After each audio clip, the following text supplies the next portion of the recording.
We are in Antarctica, the last frontier for humankind, the continent that we must work to preserve in its pristine shape because our lives and the well-being of the planet depends on that.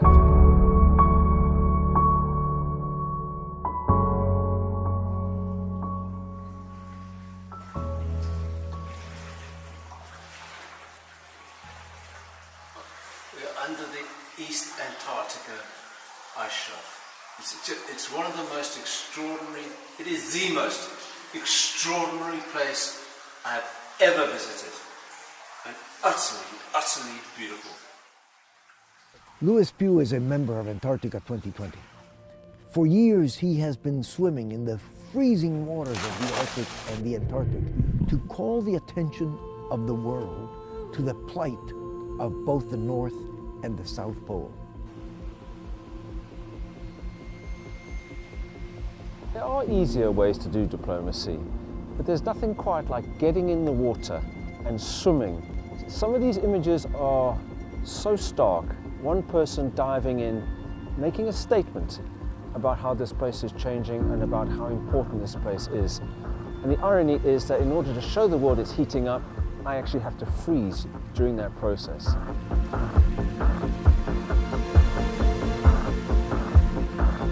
I've got to just see in my mind that thin thread of starting here and being able to finish.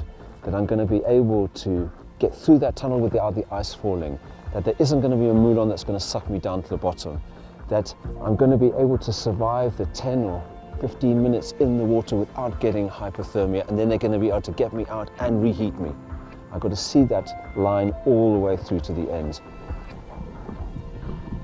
There was one moment of great tension and utter fear and terror during that swim. I was going through the tunnel, I was about halfway through, and then from above I heard this almighty boom. And I looked up and I thought to myself, no, please, no, no. I thought, is this whole thing going to come piling down on top of me? You have to swim slowly and steadily because of all these stalactites. I swam those last few meters through that tunnel as quickly as I could. I have never ever been so happy to see the light at the end of the tunnel.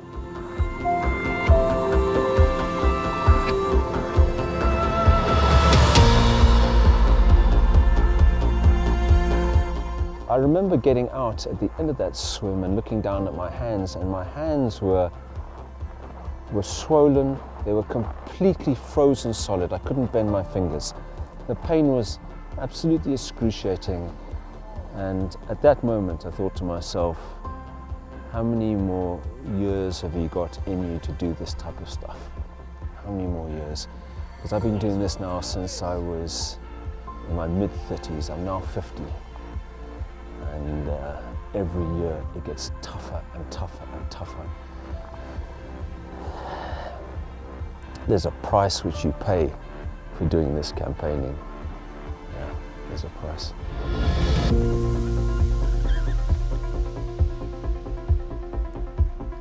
I am now going to Russia to speak to the leaders there about protecting this place, and I can assure you about one thing, and that is that my determination to protect this part of the world is far stronger than the indifference of any political leaders.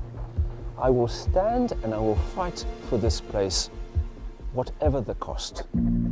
Whatever the cost.